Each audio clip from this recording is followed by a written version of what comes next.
सहकारी, शिक्षकेतर कर्मचारी आणि विद्यार्थी मित्र हो, प्रथम दोन गोष्टी क्लिअर करतो. परिपाठ अतिशय सुंदर झाला, अतिशय छान तुम्ही म्हटला. परिपाठ खरोखर कौतुक करण्यासाठीची गोष्ट आहे. दुसरं,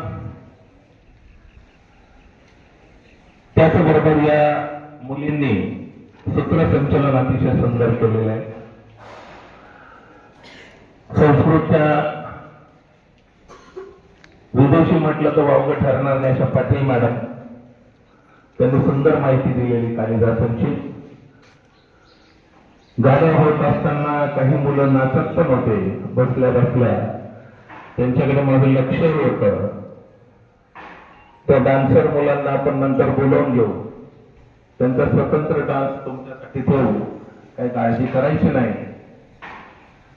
आज दुग्धशर्करा योग आहे. दोन लोकांचं आज जयंती किंवा जन्मदिन आहे. त्यात एक म्हणजे सामाजिक न्याय दिवस, ज्यांच्या जन्मदिन साजरा केला राजर्षी शाहू महाराज, आणि दुसरे महान कवी कालिदास.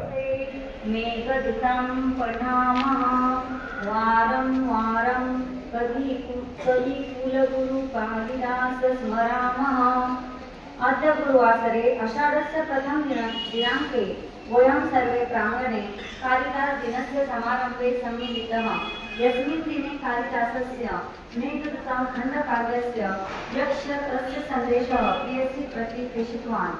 आषाढस्य प्रथम दिने मेघदूतं खण्डकाव्यस्य निर्मिति कालिदासेन कृतः.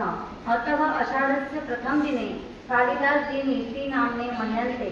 कवि कुलशिरोमणि महाकवी कालिदासः निरुपते विक्रमांत कालिदास यांचा स्मृती दिन आणि दुग्धशर्करा योग आपल्याला म्हणता येईल.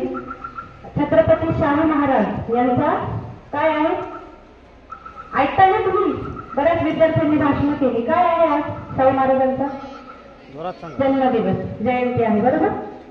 वसुधैव कुटुंबकम हे ब्रीद जोपासणाऱ्या आणि ज्या देशाच्या संस्कृतीची संपूर्ण जगभर प्रशंसा केली जाते त्या भारत देशामध्ये माझा तुम्हा सर्वांचा जन्म झाला, त्याबद्दल आपण सर्वांनाच अभिमान वाटावा असा आपला भारत देश आहे.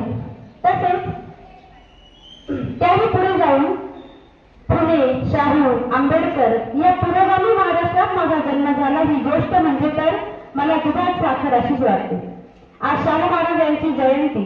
उद्या पुन्हा 48 वर्षांचं आयुष्य लाभलेल्या या शाहू महाराजांचे कार्य खरंच खूप मोठे आहे.